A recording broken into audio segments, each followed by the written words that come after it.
What's up? So, a couple of things took place since last season. Let me try and catch you up.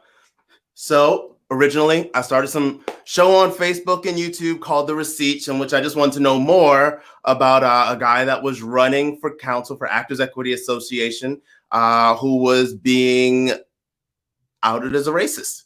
And then from there, it ended with talking with the president of SAG-AFTRA and the executive director, Gabrielle Carteris and David White. And then in between, we had kind of a Lion King 1.5, in which essentially we dealt with some issues concerning Rock the Audition. And now we're here for the season 2 premiere. And what's happening for the season 2 premiere? It's kind of like if you're a wrestling fan, in January, they start with the Royal Rumble, where it's like 30 people enter the ring. There's all types of chaos. One person emerges, and then they go to the road to WrestleMania. And WrestleMania is like the big ta-da, it's the big hoo-ha, and then they have this big dream match in which they can change the entire course of their life. That's what season 2 is. It is literally the road to the convention. We are starting around the same time as the WWE Royal Rumble, and we're ending literally during the same time as WrestleMania. Oh yeah, that's what we're doing. So the Actors Equity Association has something that they've never done before. They're doing their inaugural convention in which lay members, delegates, counselors all get to come up with ideas, and delegates and counselors, even though we're saying that counselors are delegates, but delegates in general get to come forward with these motions and resolutions and try and create substantive change right there on the floor with 200 delegates looking over these ideas and voting yay or nay. The pipeline has never been so clear. So the idea is to use this moment, educate as many members, energize as many members, and let people know that right now we have a chance to change this entire structure starting today. So last season, I believe I said something of the like. Can we get last season? Now it is time for me to go work on this Black Theater Matters bill. Ain't gonna be easy. There are gonna be some people who say no just to say no. There are gonna be some people who are gonna say, yes, I wanna work with you. They're already coming. As of now, there's a lot of yeses. And I'm probably like 2 no's, but I think it's just because they didn't understand what was going on and they're not a member of the union. But what I can say is right now, on January 14th, the magic number is 450. 450 people have put their hands, thoughts, or ideas on what is currently created, known as the Black Theater Matters Bill. 450 people invested in the future of the American theater industry. 450. I still try and process that number. But the idea is to make that number small and humble, because Actors Equity currently has over 51,000 members. That's a very large number to hit, but I've brought some friends. Next, you're gonna hear from Sharibi Tay, who is just an extraordinary stage manager, a multi-hyphenate, and someone I've been dying to reconnect with for, you'll see why later. Antoine L. Smith, who I just think the world of. He is the voice. He's the pipeline. The pipeline lives in his throat. You have James Snyder, who is just a force. His resume speaks for itself. And we have everyone's favorite on-stage blog creator, Chris Peterson, who is working hard on a story that I think outside of Actors Equity could change the direction in which our theater industry goes. But before we do that, I want to talk to you all directly about why this is important. August 13th, that was the final episode of The Receipts. We got a chance to talk to David White. And at the time, a lot of members weren't aware of the SAG-AFTRA versus AEA fight. I hesitate calling it that, but that's how it's perceived. So I want to just really continue forward with this story. But yeah, there was a fight. However, August 13th, we were able to break the news early, and David said something really interesting. Could I get David White said what he said? This gets confusing because what I want to know is, where does AEA's jurisdiction end and where does yours begin? AEA is for Actors audience, Equity Association. right? Yep, equity for people who Live audience. AEA, they are live audience. We are recorded remote audience. So if it's being recorded, that's us. For equity, it's live. And in a time when there is no live audience, we are prepared to and do work with equity as much as we possibly can to have waivers of jurisdiction so that there is work in front of a live audience, built for a live audience, that can also go in front of a remote audience. We need to grant those waivers because we want to be as helpful and supportive as possible with the sister union. That's where they stood. That's where it was. Between that, I believe Actors Equity, October 16th. Can I get October 16th, AEA Council passes resolution? Do we have that?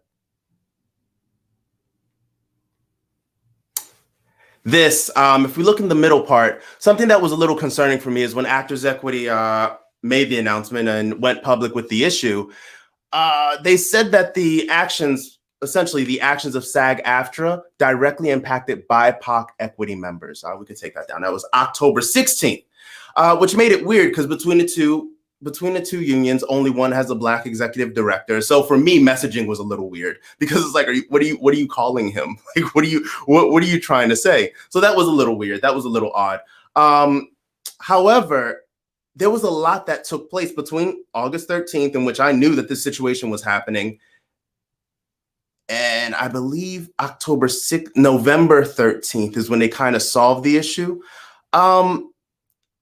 Last week, I got to work with the Black Theater Caucus. They had created a great town hall in which we just got to talk to Black members.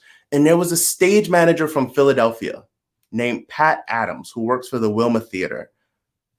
And she gave kind of a revelation of how that fight impacted our members, specifically stage managers, because she ended up doing something that I didn't even know was an option, and kind of changed my view a lot on that entire situation.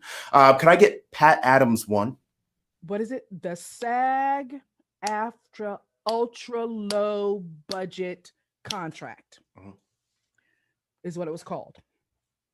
They asked us all, every member of the cast is a member of Actors Equity.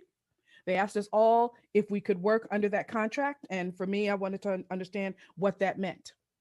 I understand, or everybody, I got several calls from people saying, well, SAG doesn't recognize stage managers. And I kind of tried to understand what that meant, because the contract I got said role stage manager, just like my equity contract says. What they did tell us was that SAG would not cover our insurance, but what the Wilma did was pay us, the members of equity, the money they would have paid to equity. Therefore, I could pay my insurance premium because I had that money. We did not make SAG minimum. We were paid above SAG minimum. And also, I was paid an extra day a week as the stage manager. So for me, I made actually a little bit more money than I would have made had I been on an equity contract. So I wasn't mad at nobody. A stage manager worked on a SAG-AFTRA contract and then made the case that they made more money, which I heard from a lot of actors who ended up working these contracts. So my question was, how, Pat? How'd you do it? Could I get Pat Adams too? All right, this is how this happened. The Wilma did a production called The Heroes of the Fourth Turning.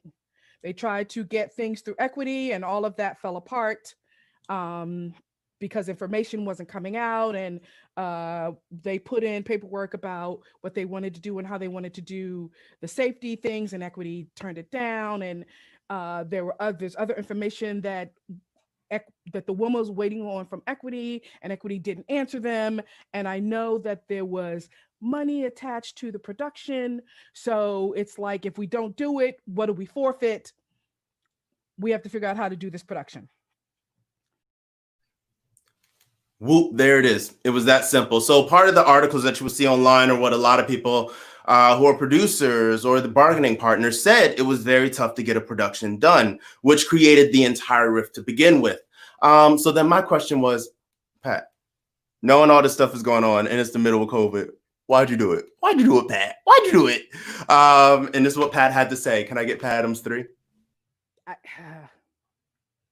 I needed to work. I am the primary caregiver for my mother, who will be 80 years old next month. I needed to work. We have bills that have to be paid.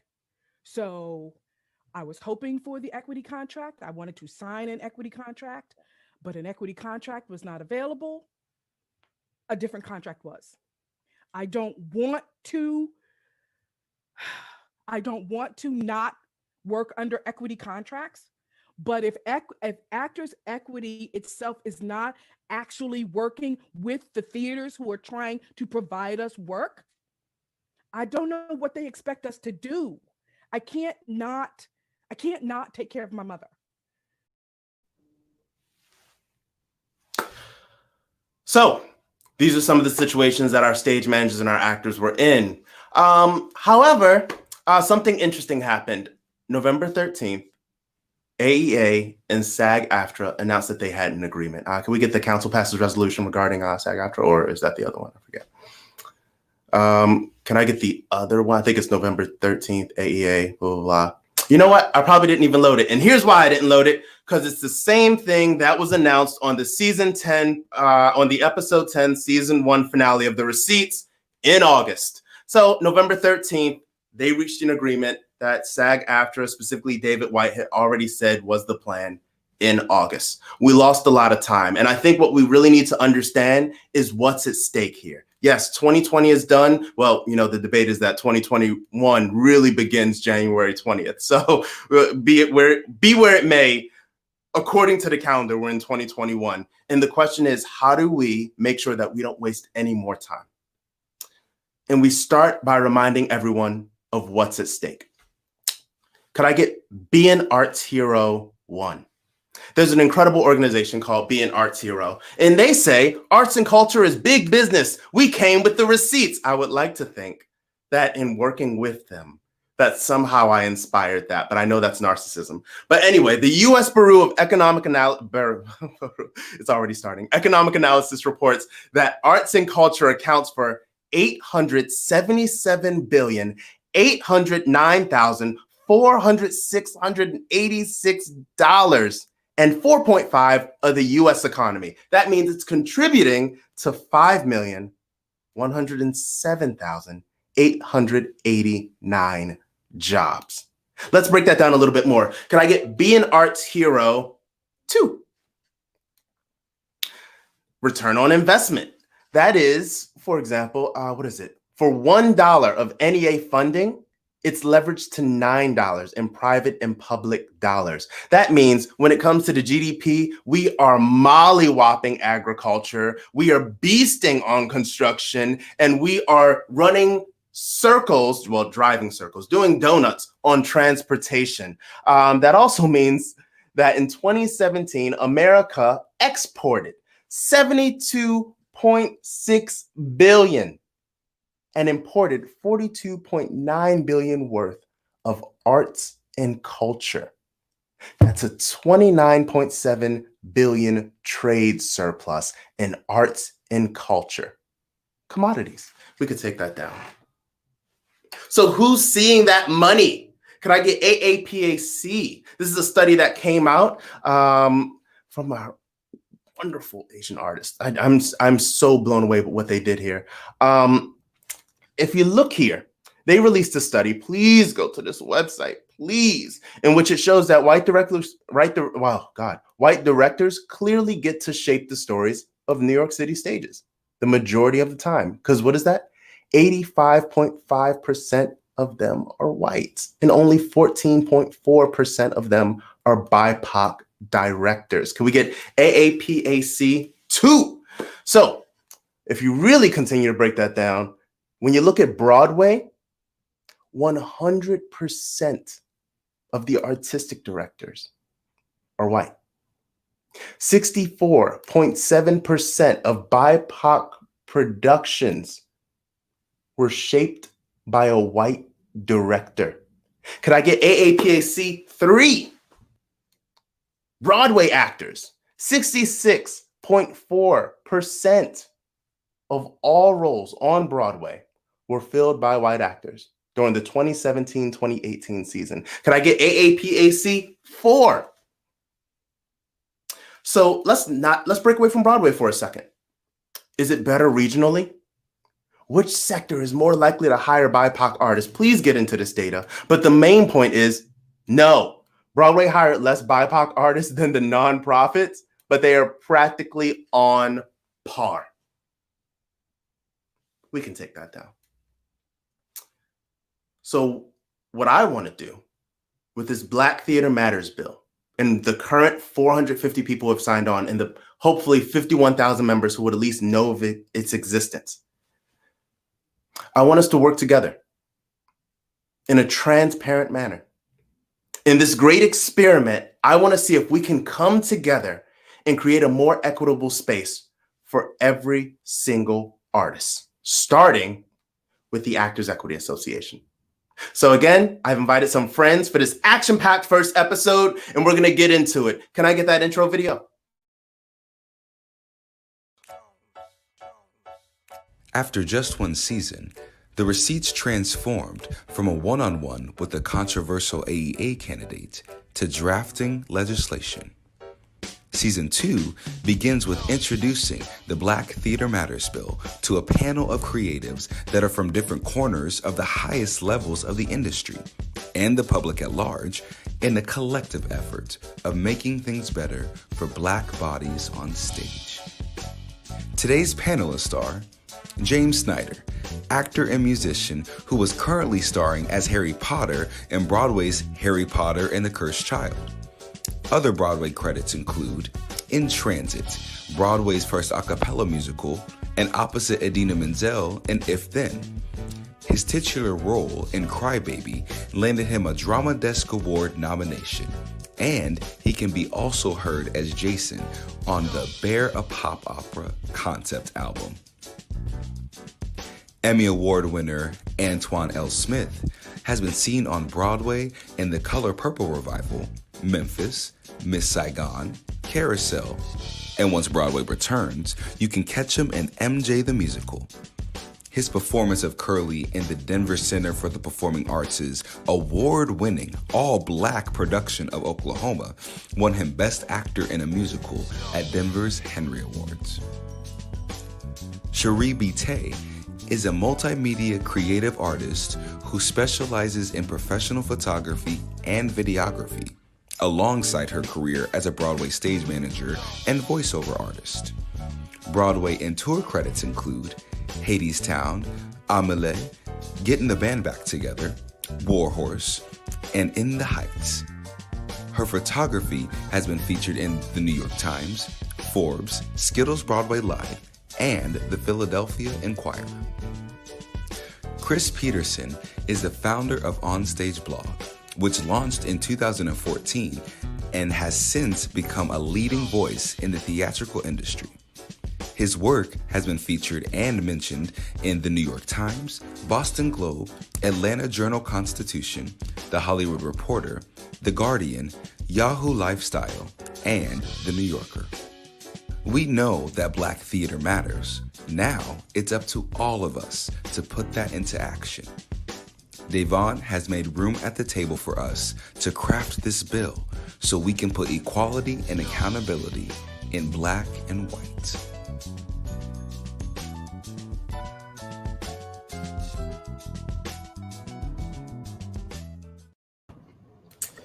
There it is, Napoleon Douglas showing off again. Incredible, another one. Hey y'all, how's it going? Hello. All right, so let's get this party started. What was it like working as an artist in 2020?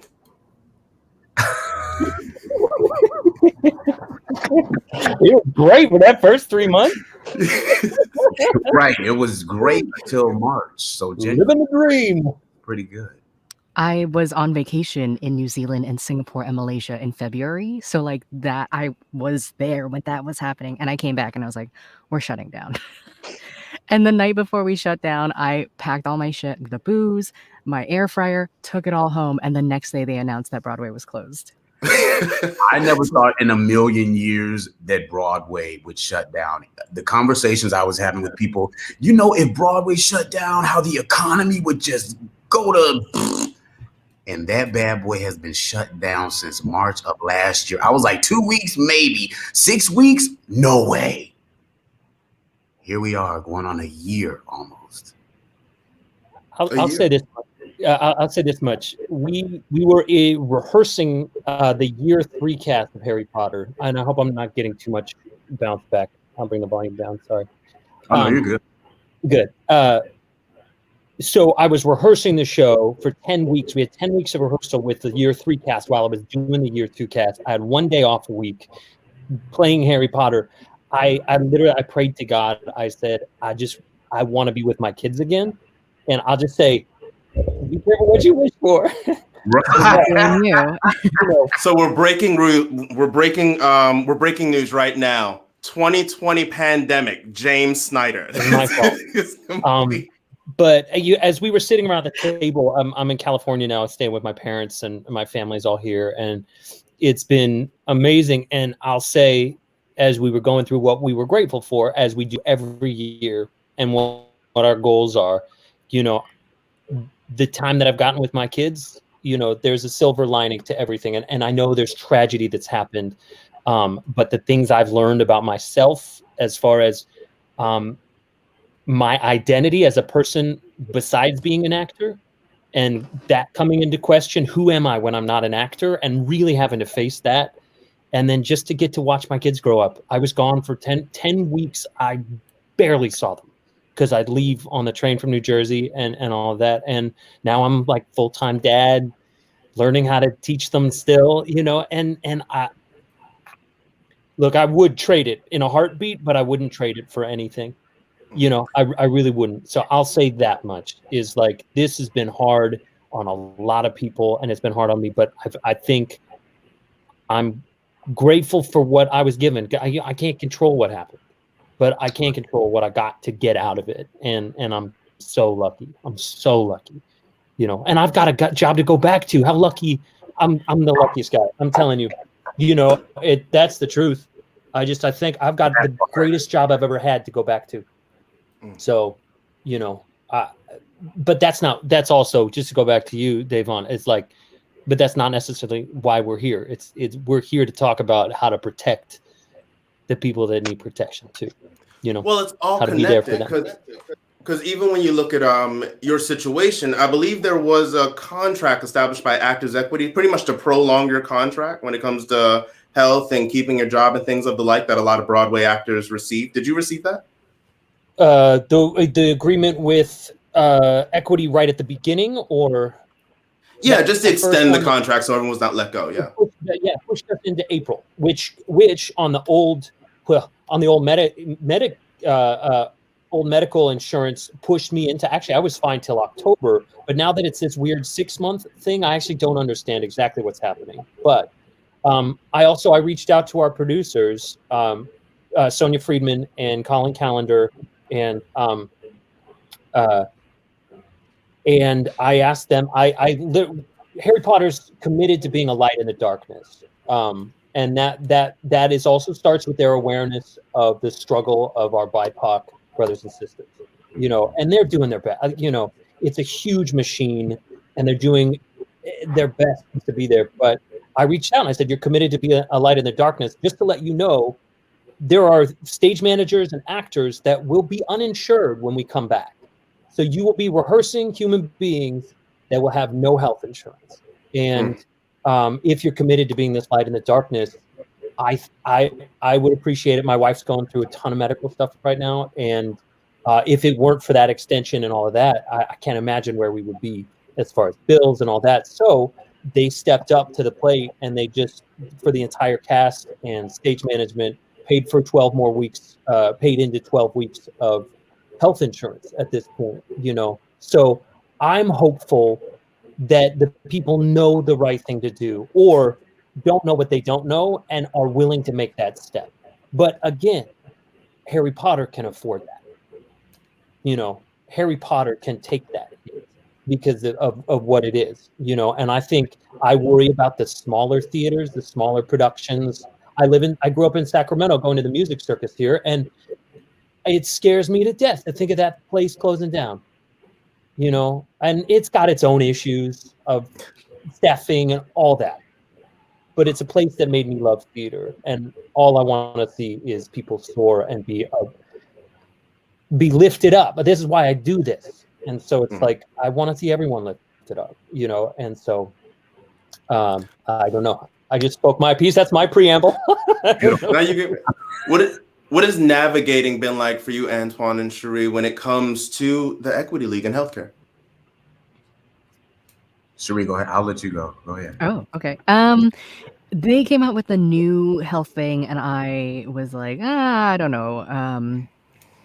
So when I was unemployed in the past, I had done the New York State healthcare, and because I was unemployed, it was completely free, and that worked out fine for me. So for me, I was like, okay, you know, if equity does fall through and I'm out of weeks, I know that I can at least do that.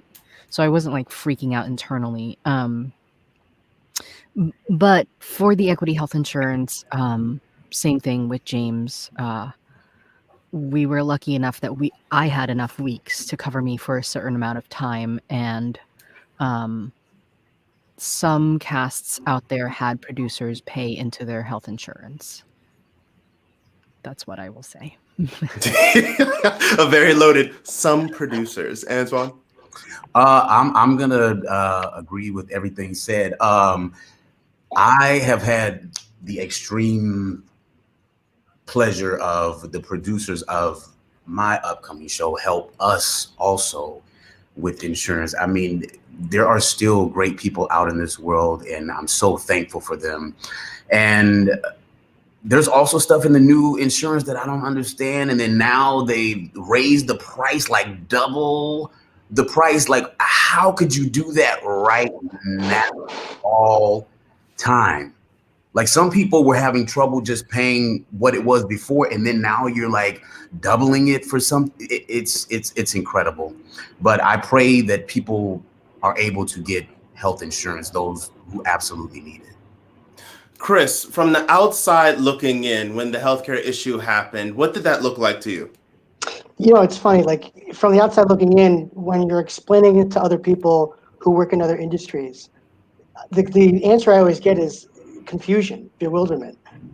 They cannot believe that this union is raising the price, extending, you know, how long you have to work to be able to be eligible in the middle of a pandemic. And for everything that these folks do within the union for the union, I mean, I'll be honest. I mean, I always go, you know, to the ends where I just say it's unconscionable by the union. I usually go to the extreme when making my voice against you know, these unions, because that's just who I am by nature. But it's highly questionable, and it's frustrating because the suggestions that you want to make to fix it seem to always go against the principles of what this union is all about, and how these people can help themselves and get what they need. So it's incredibly frustrating, but it's more confusing than anything else, and I have no idea what the answer is, why it's happening. It's very, very confusing from the outside, I should say. For everyone watching, let's break this down a little bit. So you have the Actors Equity Association, you have the Broadway League. They have come together and they've created something called the Equity League. They're the ones that look over the healthcare, the health and pension of our union members. Broadway League producers and other bargaining partners pay into this. I believe it's 85%. And then on the other side, the artists are expected to take care of the other half. However, before the pandemic even happened, there were issues with the system. Now, when Obama rolled out the Affordable Care Act, there was a chance for the Equity League to make a difference, change a couple of their rules, and prepare themselves. They didn't believe in Obama.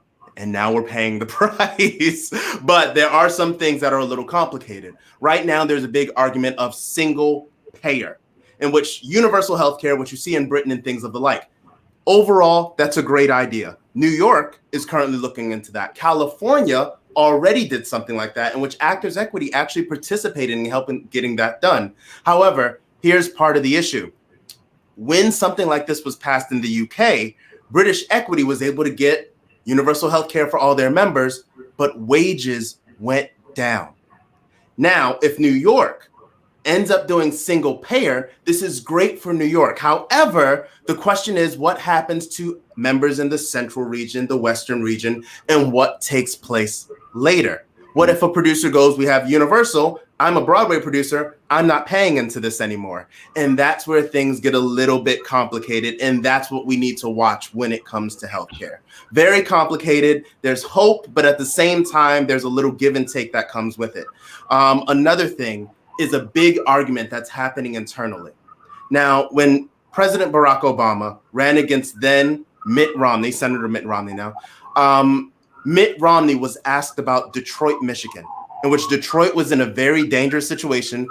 Those are our sound effects. If you can't tell, those are the sound effects for Detroit that we're working on. I'm just kidding. When it comes to, I've lost all Detroit viewership. I'm going to get all angry letters. But Detroit, Mitt Romney looked at Detroit and said, let Detroit go bankrupt. Right now, I believe there's around 7,000, maybe 7,000 people. Our reserves, I believe, have hit under 70 million, maybe 80 million. And right now, we're posed with the same ethical question. Do we let the Equity League go bankrupt in the long-term benefit of everyone? I ain't dealing with that. But that is what's at stake right now, and that's something that we're dealing with and navigating at this moment. However, outside of healthcare, we have to deal with 2020, which was the rise of the multi-hyphenate. Can I get the multi-hyphenate? So, a woman by the name of Nikki Shaner Bradford wrote an article called, "What do you do? I'm a podcaster, vlogger, model, DJ. The gig economy has given us multi-hyphenate, people who've made a lifestyle out of working more than one job." Cherie, I look at you because when I think multi-hyphenate, I think, oh, Cherie Bite has done it. She has completely Madonna'd herself.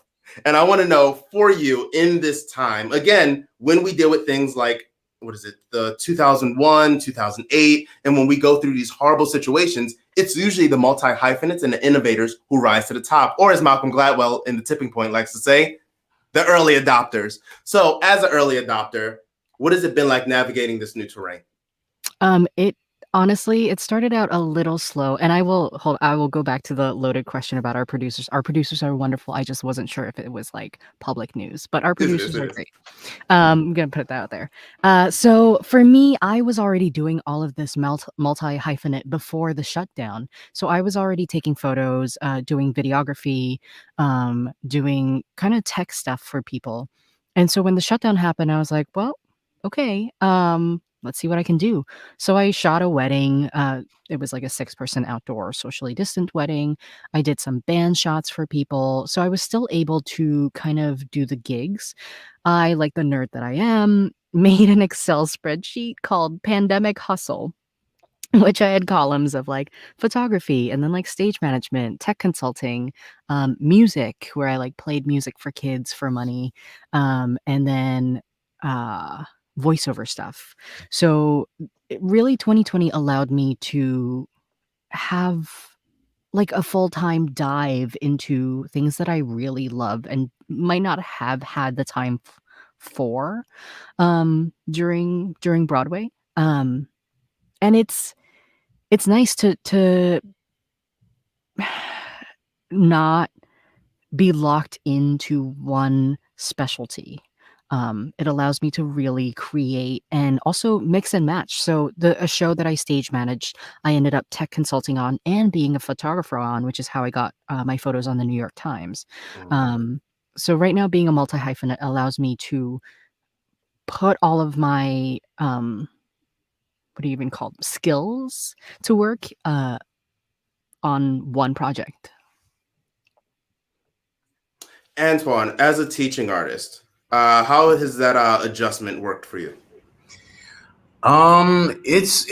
It's been easy sometimes. It's also been hard sometimes. I think it's harder on the kids because they go to school all day and then they come and see me after they've been in front of a screen for 7 and 8 hours, and you feel so bad for them. I mean, I'm an adult, and sitting in front of the computer for 2 or 3 hours fries my brain. So to have them come to class and still be so willing to learn and so eager to learn, that's the upside of it. But to also know that the struggle that they are going through is the downside of it. But I find no greater joy or passion in teaching young artists who, despite everything that is going on, still wants to learn. So I just take that each and every day, and it humbles me each and every day, every student I work with, every class that I teach, and it just makes me thankful each and every day for what I'm able to do.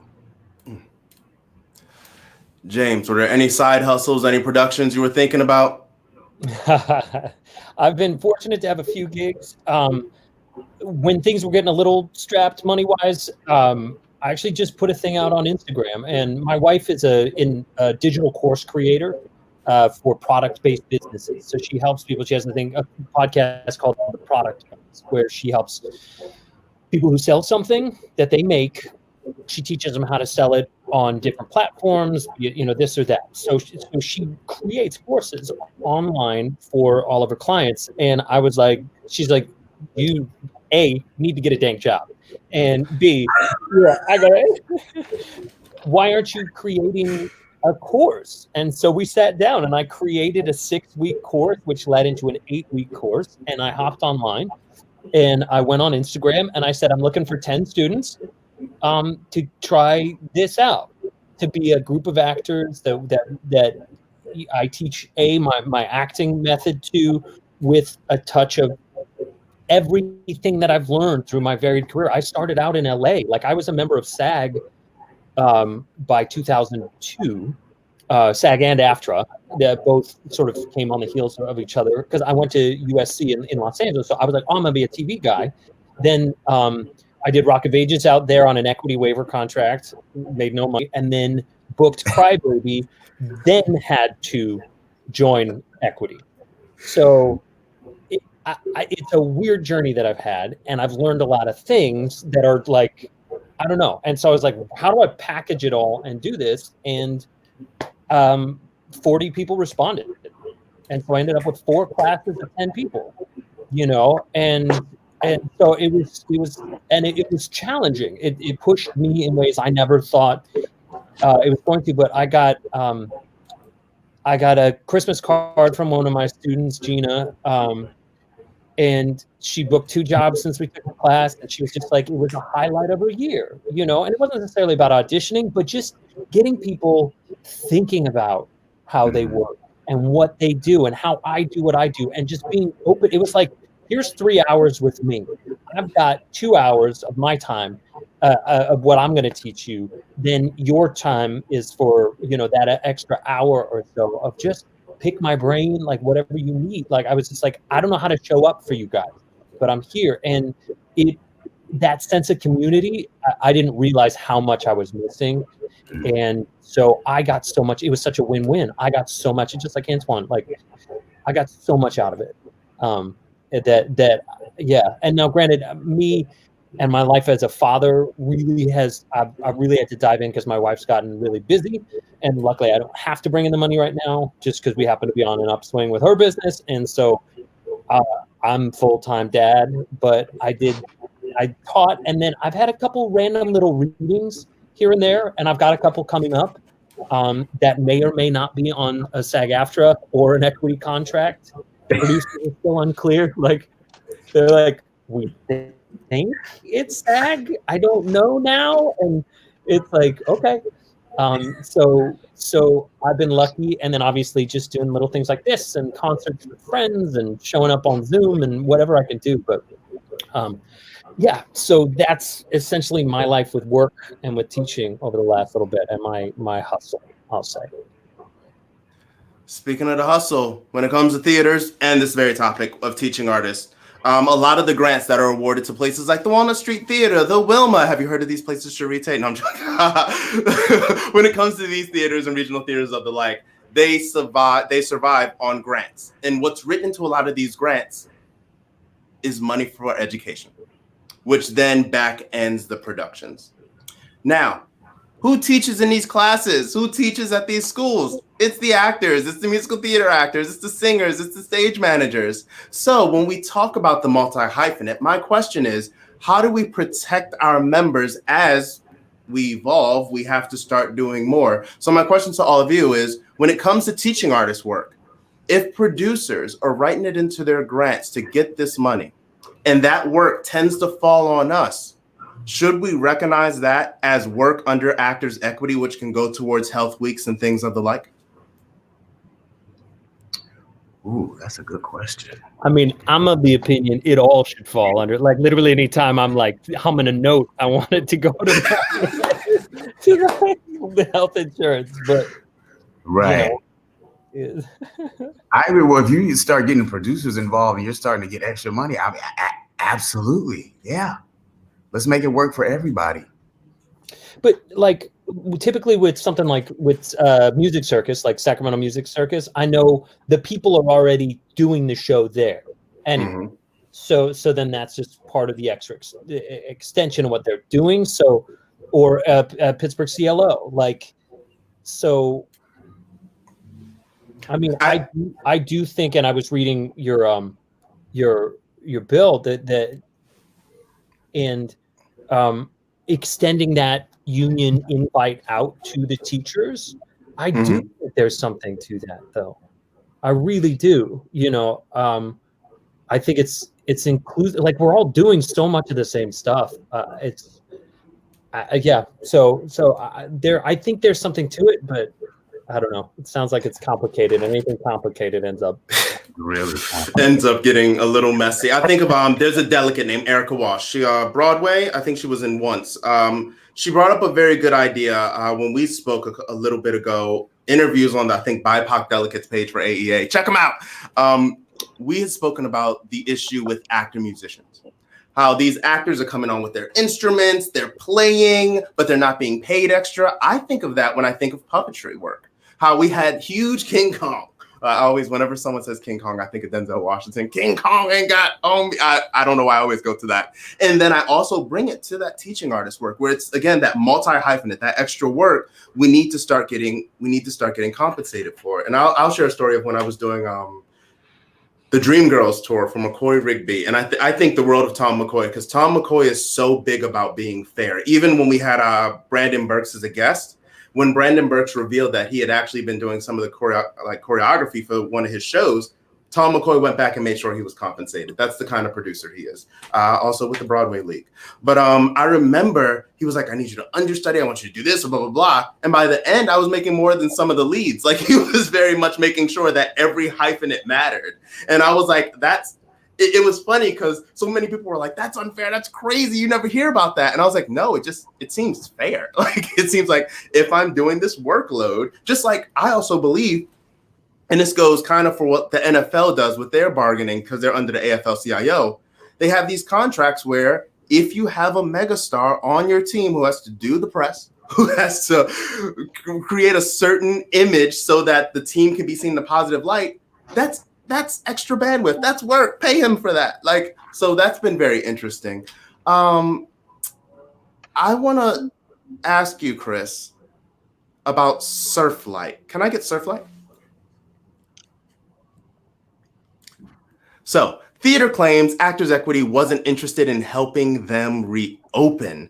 We could take that down. Chris Peterson gave pretty much, he shared the story of what Surflight argument was. Their argument is that they went non-union because Actors Equity wasn't doing a good job of giving them access, which we've heard from a lot of producers and a lot of fellow members. Chris, you got in there. You wanted to know more about it. What was your takeaway? Well, I've heard that claim from a couple other theaters. There was a theater, I believe, in Indiana that said the same thing. I got forwarded some information from a theater in Ohio that also said that they were getting. I shouldn't say that they were not getting any communication. What they were getting were brick walls, just straight up no's, without any further explanation whatsoever. And so when I looked at the Surflight situation, I felt like there were some things getting lost in translation. But my take was this guy was trying to figure out some ways to resume performances, and any and all proposals that he was giving equity were being turned down because of I don't want to say little things, because every safety protocol individually is important in some way, but singular things, whether it's testing every day, whether it was spacing rehearsals in certain ways and things like that. They're just things like that that were holding up that process. But when he straight up, accused equity of refusing to work with him and things like that, I could kind of see both sides in that situation, because I've heard that from other theaters. Did you all find any roadblocks, or did you hear any of the crying out that was happening during that time of, producers being like, we want to work, but we can't? Exactly. We're like, we're just trying to survive and thrive. Who was that question posed to? Oh, to all of us? To all of you, just if anyone had come across. So our producers actually did have talks with us on Zoom, like full company meetings of just saying, hey, this is what's happening. This is what Cuomo is saying, and we are trying to come back. So I know that our producers are definitely doing so much research. They were talking to the people who were doing Phantom in South Korea. So they're not just sitting on their hands and being like, well, unlike me, but they are doing the work. Yeah, I have to agree that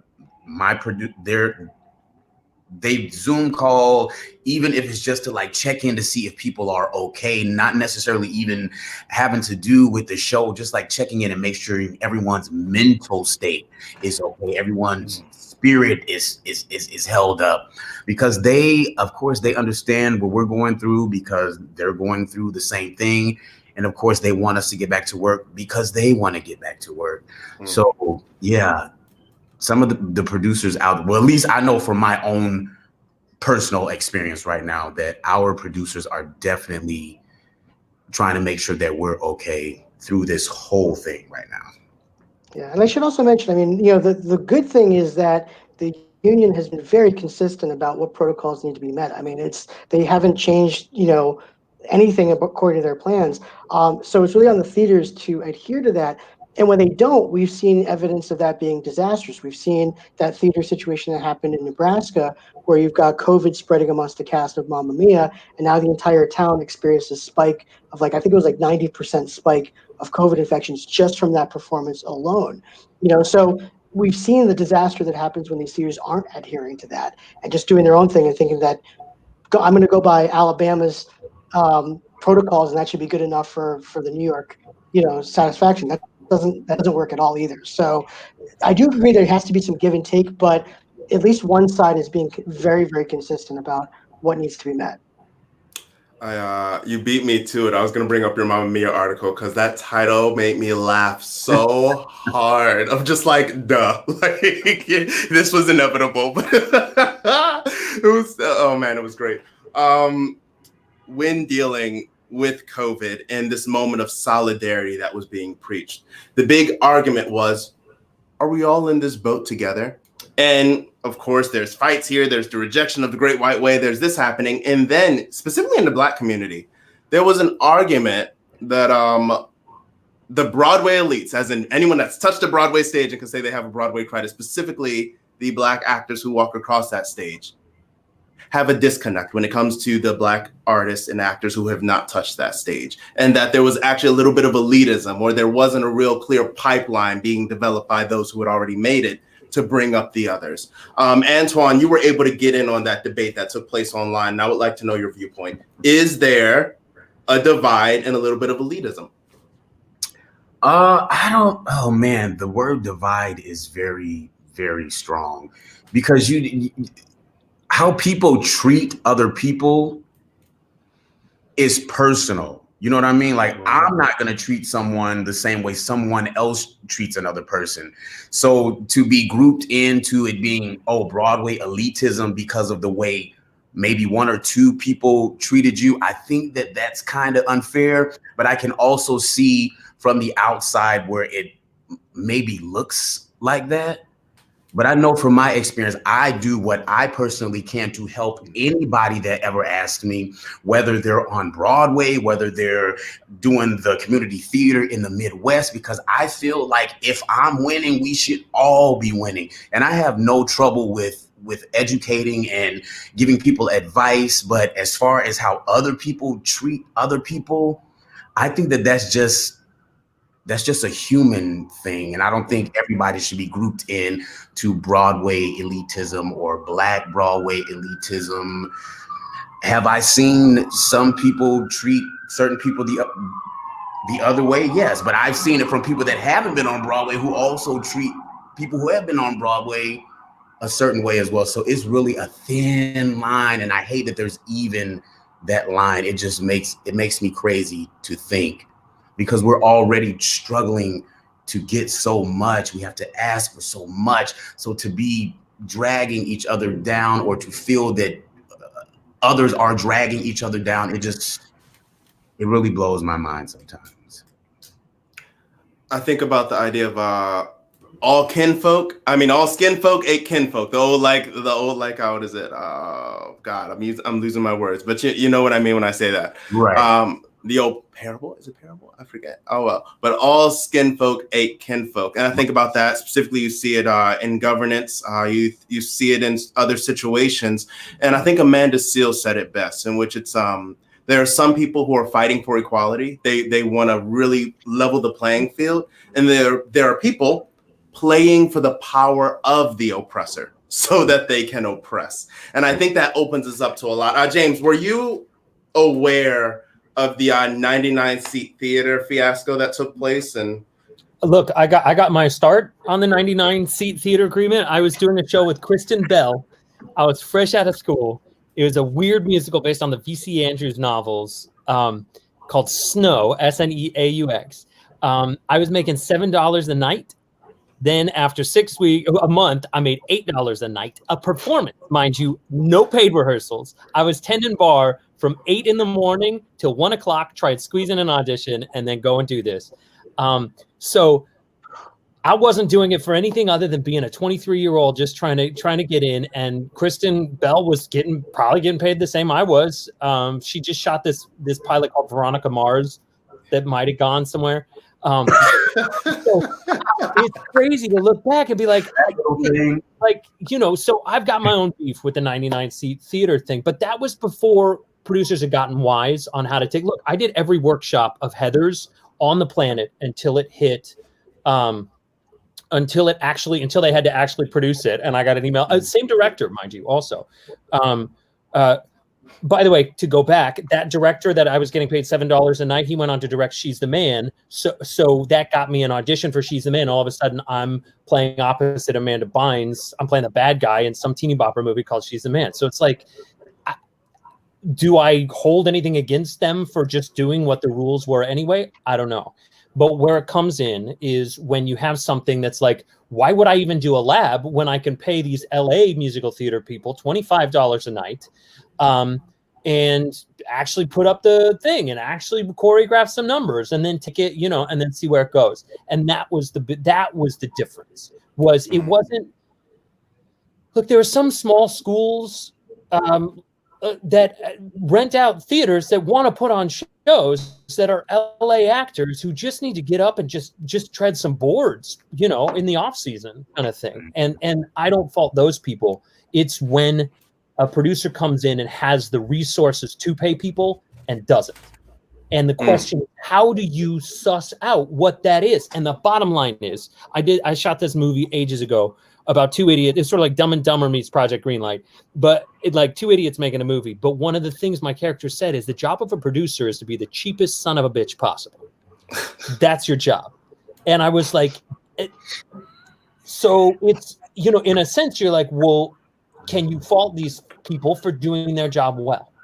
And isn't it my job? It's not my job. Luckily, I have representation. It's their job to, when you're talking about being compensated for media fees and this kind of stuff, having your agent bring up those hyphens, they're your advocate, and we don't all have the fortune. I'm trying to help people get agents right now. I know so many, even people in Harry Potter right now, very talented. I'm like, if I could give you an agent right now, I would, but having the people advocate for you. And that's why when we come back about people looking at Broadway stars and saying, oh, there's this divide, I only can look at it from the perspective of I'm a leader. And I went into Harry Potter saying, I'm a leader here. My job is to help guide the discourse of really the energy of the show. And I'm a person, luckily I'm a goofball, and I'm not like these are things like, I'm just like, hey, I'm Harry Potter. But I take it very seriously in creating, and I learned this from Adina. There was no drama on If Then. There was zero drama. And it was because we had LaChance, Jen Colella, Anthony Rapp, Adina. It went from the top down, from David Stone on down. There was no drama because we were all grown-ups there to do a job. And we didn't even want to deal with it, So to say there's a divide, no, but there's a responsibility to lead and advocate for the people around you. And so that's why I don't feel bad saying, people are feeling this way. I remember the first time I'd ever heard the term microaggression, I think was in January. I didn't understand it. And we had some female cast members, Black, who there was one crew guy who liked to talk about their hair, and I didn't understand at the time, but I knew it hurt her, and I said something. I had no idea to the extent of what it was. And luckily in March, look, if I'd known in March, or if I'd known what I knew in March, I would have been like, you need to do this and you need to do that. And I did my best with what I had to advocate for the people involved, because I saw my cast member hurting. And it just, that's good for nobody, And so look, I'm sorry if you're not on Broadway or whatever, but I will speak for you if I see injustice, and don't hesitate to ask for it. But understand, I'm going to go about it the way to the best of my ability. And you can't expect me to go about it the way you would. And look, that was a failure on my part that I'll live with, as far as really advocating for the people around me. But thank you, Sherry. But and it's not like, that's not to say, like, I look at it as that was a huge learning lesson. And I didn't even know the extent to what you just don't know what you don't know. And so, and just like with COVID, I just told I've got my own stuff going on here with just trying to figure out quarantining with families and this and that. And we're all doing our best. That's the thing that I just keep realizing. And the more we can have forgiveness for people doing their best. And that doesn't mean not expecting more of them, but knowing that someone's only where they're at, and all you can do is stand for them being better. You can ask them to be better. You can show them how to be better, and that may or may not work. But us as leaders on Broadway, as stage managers, Cherie, all of it, Chris, your voice that you have, and obviously Antoine, and Davon, thank you so much. It's like, I guess what I'm saying is, we're leaders, and so don't take that lightly. But don't expect us to be more than human and who we are. And that's all I ask. All right. Speaking of human, let's talk about some human commitments, as in moments where people have advocated for others. James, thank you for that monologue. You might have to do a second one after this. I looked up If Then because you brought it up. During that time of If Then, when you were on tour on Broadway made, I believe it was the 2014-2015 cycle, $1 billion. I believe it was $1,335,000,000. That sounds about right. I think it was 20 at 1.1 the year before, or something like exactly. that. I remember right when I started. Yeah. Now, There was a 10 to 11% increase every single year. You see, you know these numbers. But now, this is where it gets interesting. When we talk about the short engagement touring agreement, this is something that If Then went out on, and these are some of the big touring contracts that you get, which are profit sharing contracts. So the way these contracts work is that you work for a little bit less, and then once they make their profit, you get the overages. You get all that extra money. It's like you're getting a raise because the show's doing well. Here's something interesting during your tour. At the beginning of your tour, I believe it was 957 million. By the end of your tour, tours around America hit the $1 billion mark. What happened during negotiations of If Then, and how did the SETA contract impact that tour? I don't necessarily know exactly what was going on. All I knew was that Idina Menzel looked at me one day as we're about to enter and goes, "I'm doing the effing tour. You better effing do it." So God bless her, because she was like, she didn't want to have to get new chemistry with another leading man and best friend and all of that. So look, I was a guy who I had a baby on the way and all that kind of stuff. So there was no way I was going to pass up another opportunity to work also. And so I didn't understand even the SETA contract and the difference. And the way it was pitched to me was like, yeah, once you get overages, then you get this. To everyone on the tour. But the thing is, when you're bringing a star like Idina Menzel, that's not cheap. And she comes with what she is. And they brought 4, if not more, like they brought a few of us from Broadway. Like we didn't take pay cuts. So I don't think anyone knew exactly what the SETA contract was, but they were hopeful that it would be beneficial to everyone. Now, I think what started to happen was the incentive for the producers or the company manager to save that money in order to pay out their actors. I don't know if that was there, and I can't completely speak to whether that was some sort of Machiavellian scheme or whatever the case, but I know, like, I got, it was one of the best contracts of my life. And I didn't know, like, I didn't put it, no, I was on tour, look, I came back to If Then grateful to be working with my heroes. I was grateful to be there, but I didn't get a pay raise from the Broadway show I did 10 years before that to go do If Then. Like, and this is me being completely candid. But on a SETA contract, there were people, the overage, like San Francisco didn't end up working out being like our city. Nobody made overages in San Francisco. Or, what said, who says like, oh, we're really worried about our budget because blah, blah, blah. I don't know how you can expect the production to, if they're giving a percentage away, to do the same, operate in the same way with that same knowledge. And so I think in that way, they're like, sure, well, I guess we'll just, and I don't know if people fudge numbers. That's not my, and I'm not going to make that assumption, but like, why wouldn't you just, I do it on my taxes. I put stuff on my corporate account and try and get my taxes, try and get all my corporation to pay for as much as I possibly can so I can write it off, and I'm not breaking any laws, but I'm not necessarily trying to, I'm fudging some numbers. I mean, not really, those are actual things, but I'm saying, well, maybe this outfit couldn't be worn in public. So then, no, I can justify that. Boom.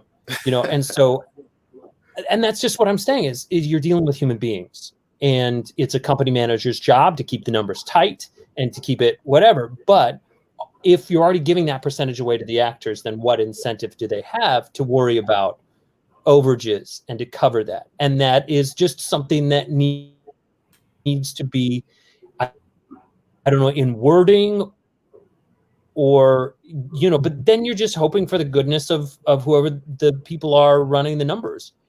And luckily, I think we had very good people, just super resentful. But I do know, even I was on the benefiting end of that, and like a month into rehearsals, I was or into the show, I was like, oh wait, oh, I didn't know that. Oh no, and it makes me feel bad for the people that I'm working with that have kids that are driving from city to city because their kids are with them, things like that. And it's just like, that's not on us, unfortunately. It is on us to correct it, but there's too much human error in there, and it's leaving it up to too much discretion of whoever's doing the numbers. And so that's just a hard thing. But I mean, I do think it's a step in the right direction. And I will say this because as an actor, the thing I'm realizing is I need something more than just me. I need that income in a different way. I'm already like, how do I produce something? How do I write something? How do I get in the room? Not even the room where it happens. I want to be in the lobby outside the room where it happens. I'm fine with that. I'm fine with that. And so that's where I don't think it was a failure of leadership per se. I think it was a question of trying to take a step in the right direction and needing to and now it needs to get fixed. We got to take a couple more steps before we really protect our people on those contracts. That being said, like, we had a great time and I learned a lot from all those people, So as an artist, I was fulfilled and I went on a journey with some beautiful human beings. So, but yeah, we got to ask that I think when something sounds good, it might be good, but you got to look and say, does this actually benefit the people involved? Does this actually in the nitty gritty? And you have to run the numbers as if people are evil, and then protect them. No, I mean, like, imagine it's real. Let's take worst case scenario and then work backwards, and that's it. It's just like when you're dealing with COVID. All right, let's assume 30% of the people are sick, or whatever. What are we going to do? And that's it, so. Just to give a little bit of context for everyone that's watching, SEDA's short engagement touring agreement, let's break down how this happened. So there was a thing that happened called 9/11 in New York. I remember I was a freshman in high school being like, oh, what's happening? And I was in Baltimore. But like, people in New York were shook. People who usually visit New York were shook. And they did not know if they wanted to see theater. They didn't know if America was safe. So producers come back and they go, yo, we trying to make money during one of the worst time. Well, at that time was the worst time to go through anything. Help us figure it out. And if you don't, we're going to go non-union. So in response, we developed the short engagement touring agreement. I'm trying to get out of saying things like SEDA because I feel like we have this culture where everything's abbreviated. AEA, SEDA, blah, blah, blah. But back to the point. I think some of the best ways to determine this is to simply judge it by the budget. But the question is, how do you judge it by the budget? Now, when this agreement was done, the idea is that we wanted to see the operating costs, we being the Actors Equity Association. Oh man, I'm associating myself. But we wanted to see the operating budget. That's how we were going to know if you're doing the right thing. However, the issue, and again, we get that budget, but we have to keep it quiet, we being the Actors Equity Association, we only got half the budget. We didn't get the royalty pool. And any producer, as James said earlier, their job is to cut and figure out what to do. For lack of a better term, the fuckery happens in the royalty pool, in which you can extend royalties, you can create expenses, and you can literally fluff the books. If anyone has time on their hands, I encourage them to Google LiveEnt. That was one of the major touring companies that got busted for what? Embezzlement. And then they threw this guy named Garth under the bus. Now, if Actors Equity does not have the insight to an actual budget as our agreements for situations like this, we don't know if people are doing wrong. So then it doesn't. So if, let's say, we do find that a touring company has been embezzling on one show, it doesn't become, how did it happen on this show? The question now becomes, how many other shows were there? And that's what we're on right now. When you look at things like Big League and Troika and all these places that are connected to the Nederlanders and the Schuberts, the question is, do we have 100%? Do we have 100% of producers who are looking out for our best interests, or are there some bad apples who have historically found a way to cheat us out of the money that we are owed due to our labor? This just to throw the question is, where are you getting the money from? So like, I know directors who get $1 of every ticket sold or whatever. Let's just say that is based on sales, not on overages, and that's where the failure was in the negotiation, because then you can't pick how many people sat down and how many tickets you sold. I mean, you could, but it's a much more solid, observable number, and so being like that's where the percentage comes from. You know what I mean? It's like on my SAG contract, like on I had a Schedule F for She's the Man. I got a certain percentage of 1% of the box office. And you can't pick that number. I got it off the box office. So, and then every time they sell it to, every time they sell commercials or air it on TBS, I get that percentage, and so we're pulling the money from the wrong place. And so that's on the people who made that rule also, is you have to have hard and fast numbers, not things that involve human error or human subjectivity, that's around a CETA contract. I think that's an easy fix, but I could be wrong too, because this is not my, you know what I mean? What is easy when it comes to Actors Equity Association? But don't worry, I have an easy question for everyone on this panel. Should we change the name of Actors Equity Association to very easy question, to better represent everybody that falls under that umbrella, including our stage managers? Actors and Stage Manager Association. Actors and Stage Management Equity Association. you didn't want to cut equity. You didn't. Okay. I also didn't know that associate choreographers were not covered by Equity League insurance. Can you believe that? I didn't know that. Yeah. I mean, an associate directors, they have their own thing too, right?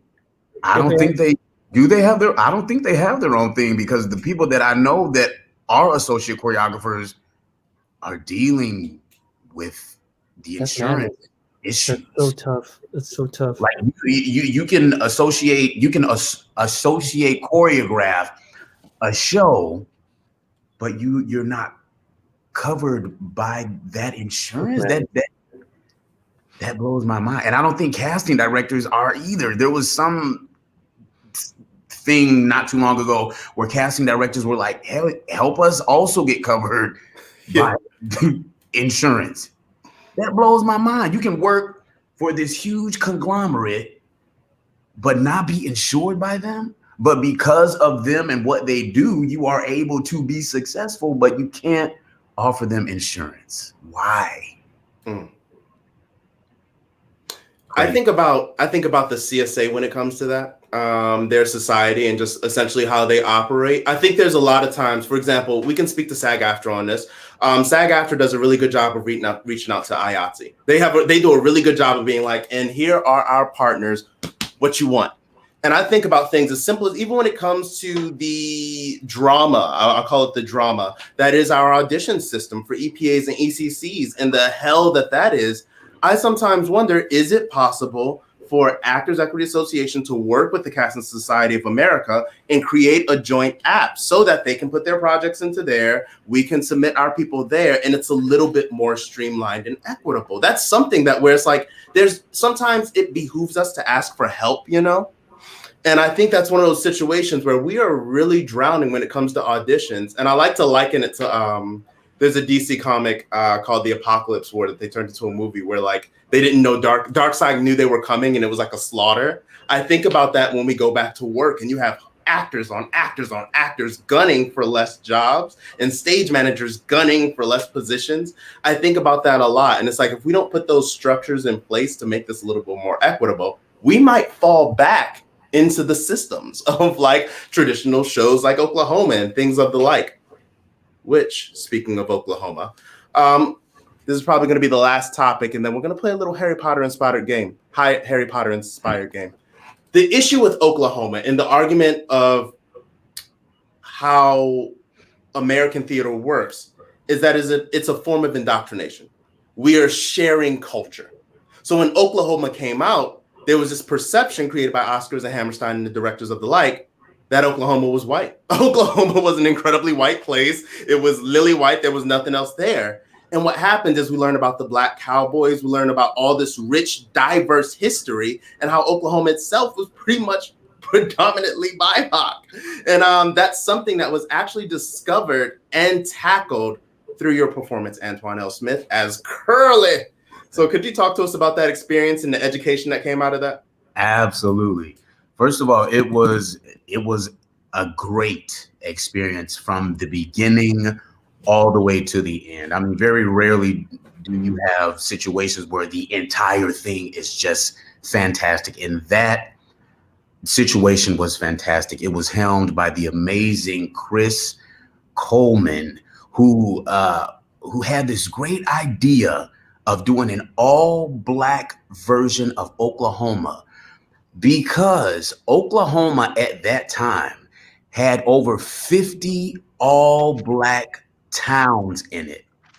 They wanted to actually make Oklahoma an all-Black state, but of course, back they were like, no, we're not doing it. So forget about it. But the history that we learned through Oklahoma, and learning that cowboy was really a derogatory term to the Black cowboys, and cowmen is what the white cowboys were referred to, but now everybody just calls them cowboys across the plane, whatever. But going into the rehearsal and looking at the material and just thinking, man, this, of course there were Black people there. Of course this makes sense that Black people are here during this time, because they pretty much lived in Oklahoma, ran Oklahoma, and we just don't hear about that history for some odd reason. We didn't have to change any lyrics in our production. I think, well, I'm lying. The only one lyric I think we had to change was long curly blonde hair or whatever. We changed it to black curly hair, whatever we changed it to.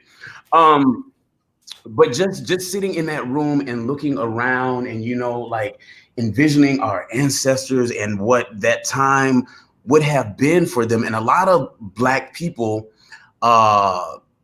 became cowboys and lived on the range because they were free to be on the range. Like some of them were released from slavery, and they were like, oh, what do we do?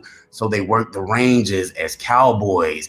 And we never hear these stories, which still completely blows my mind. But to be able to step into the role of Curly, a role that I never thought I would be able to play, because never in my mind was I like, oh, Curly could be Black. Of course, Curly could be Black. Why couldn't he be Black?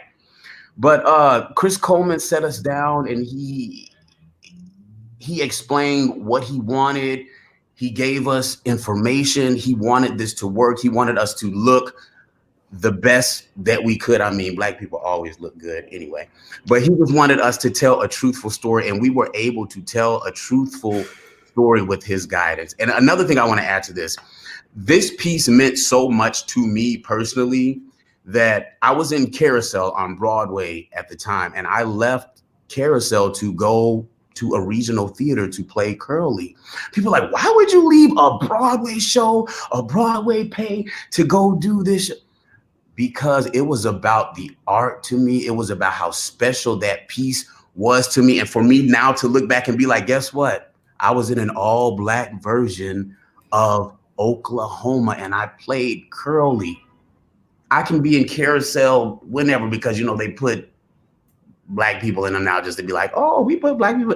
But we were purposely in a show that was built for us to be our authentic Black selves. We didn't have to apologize for anything.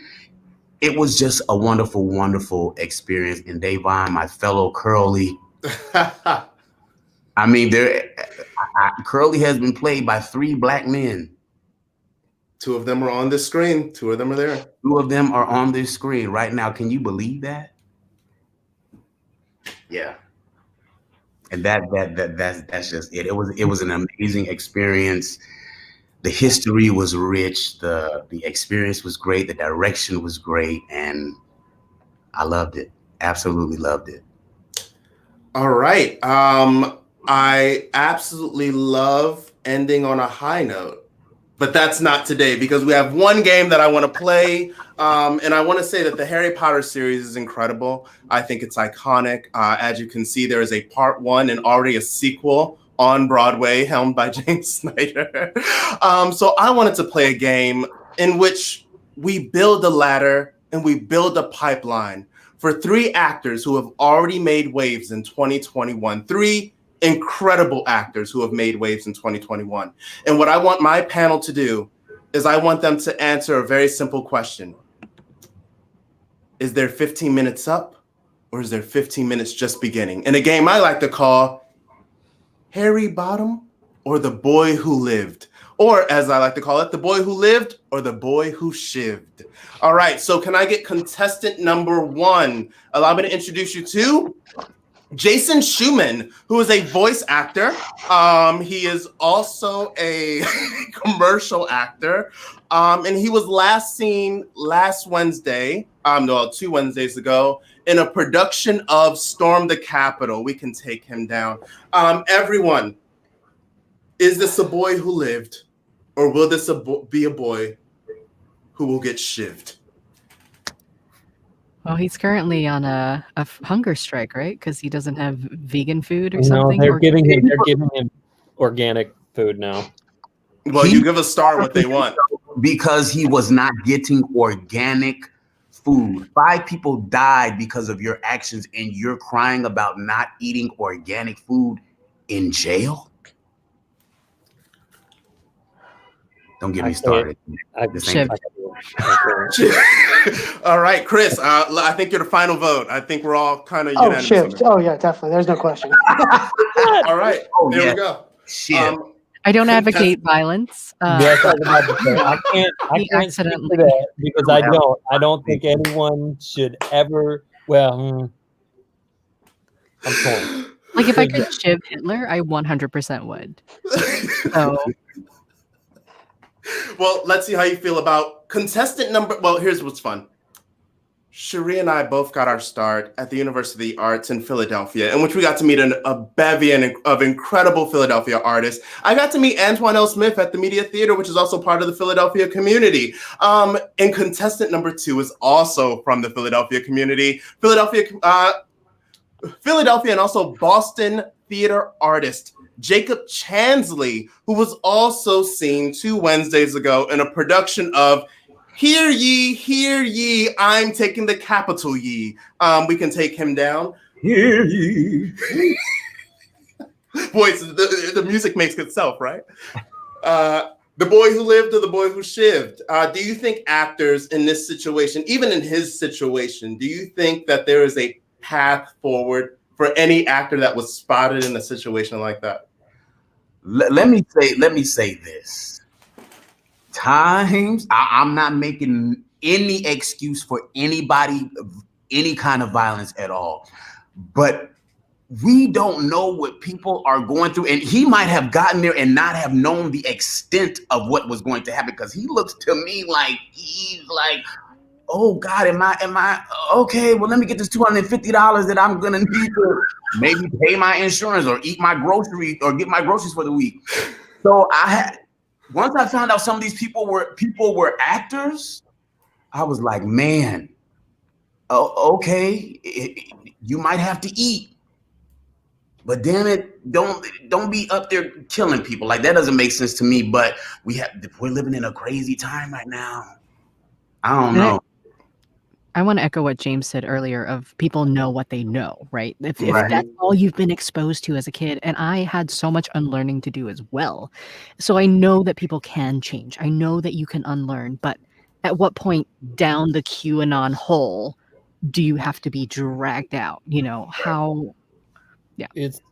I've found one thing, certainly driving across this country, people operate from the information that they have.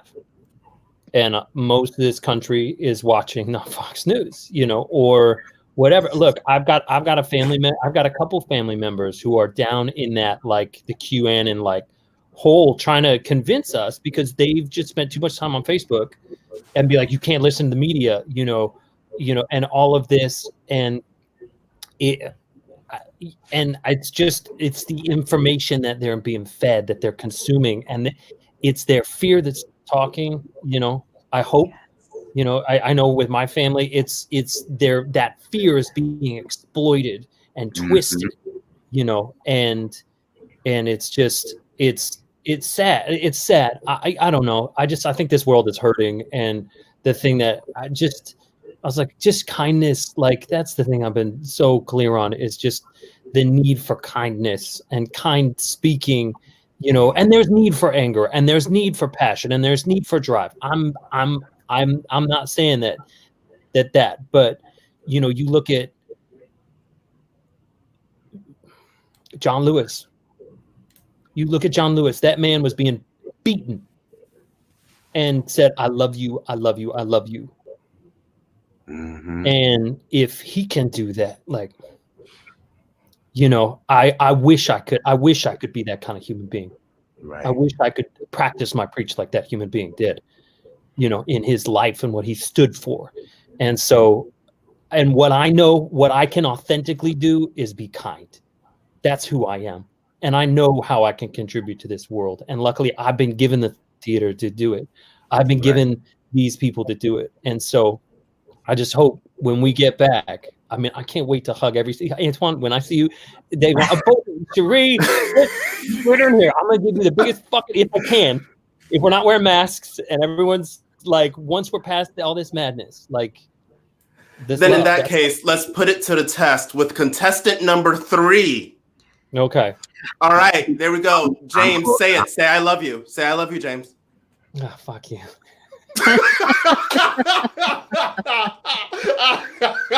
So just hands up, hands down, no monologue. Is he going to jail? He's white. Like, no. Like, that's the sad fact, is he's rich and he's got friends. Like, but not even that. The fact that they are even talking about he's considering a 2024 run. He got over 70 million votes. All he needs is a couple of upset people at Biden. But think about that in your brain. All of the things that he has done, and for his party to even be considering to allow him to run again. So this is where you come in and you say, you don't know what you don't know. What information do we have about, let's say, something that he did? I know he created a human trafficking task force. Like, I was always trying to find silver linings to policy. He's been the closest to brokering peace in the Middle East than we've been, at the expense of all right, boom. Indigenous Moroccan people, things like that. And sorry to do this to you, James. So sorry to do this to you, but we've hit 5:30. We have to call it a day. We are being really strict Don't with leave time. It with me being like defending this guy, but I'm just saying, we don't know what we don't know. Forgiveness, be kind to everybody. Oh my God, I hope this doesn't come back to haunt me. It's a guy who really supports him, I really want to thank you all for coming on the season premiere of this show. It's going to be a marathon, 15 episodes. Pray for my hairline as we go through some of these tougher topics with tougher guests. I would like to encourage everyone, if you're like, I still want to talk. Well, we have Delegate David Lamar and a couple of other delegates who are coming with us on Clubhouse. Can I get that Clubhouse hit real quick? Clubhouse, the new exclusive app that everyone's using to talk. We also have Troy Wallace from the Black Theater Caucus coming in to talk about resources that we don't know and further the discussion about the Black Theater Matters bill. We can pull that down. I want to thank you all, and I also want to thank our delegate, Maria Cristina Posada Sly, who has created a new segment to close us out. I'm going to come back a little bit after just to say bye a little bit more, but she has a segment called A Sly Comment. Thank you all for coming, and let's play that clip. Psst. I said what I said. Hey friends, Maria Cristina here with some more fun facts. Today I'd like to talk about Actors Equity's new reporting app. This is called the Lighthouse Anonymous Reporting, and this is what it looks like. There's the Lighthouse, and if you download it, You open it, and then it asks you to type in a keyword. So the keyword is Actors Equity, no space, all one word. And then when you click on it, this is what it looks like. And there are two buttons. You can say Submit Incident Report or Follow Up on a Previous Report. So this is really exciting. You can access this app 24/7. You can report something that happened 2 weeks ago or yesterday, or you can report something that happened, endless years ago. I highly encourage you to use this app. This is wonderful. So you can either access it on the app or online, or you can call 1-833-550-0030. And when the Lighthouse receives a report, that information is forwarded on to AEA staff. You can access this hotline or app 24/7, like I said. And I recommend you can even use the app and call your business rep. So get acquainted with the app, download it, get ready, and I highly encourage you to submit any type of report, whether it's sexual harassment or any type of discrimination. All right, thanks so much. Have a great day. Psst. I said what I said. Thank you to the BIPOC delegates for AEA. Thank you for ATB Talent. Thank you for 3D Theatricals. Thank you for the Black Theater Caucus. Thank you for our guests, Antoine L. Smith, Chris Peterson, Sharibi Tay, and James Snyder. I want to thank everyone involved. Thank you, Napoleon, for the video. Thank you, Todd. Thank you, Bob. Thank you, everyone involved. And thank you to already over 450 people who have given their voice to the Black Theater Matters bill, which you can easily access, you can read over, you can give. I got a compliment not a compliment, I got a suggestion earlier this morning, and I actually put it into the bill. That's how fast we're coming with these resolutions and these motions, because change is around the corner and the road to the convention starts now. So again, thank you all. I am excited. I am energized, rejuvenated. I will see you all when we have a new president. All right. Oh, is that true? Dates. What are they? All right. I'll talk to you all later. Have a good one.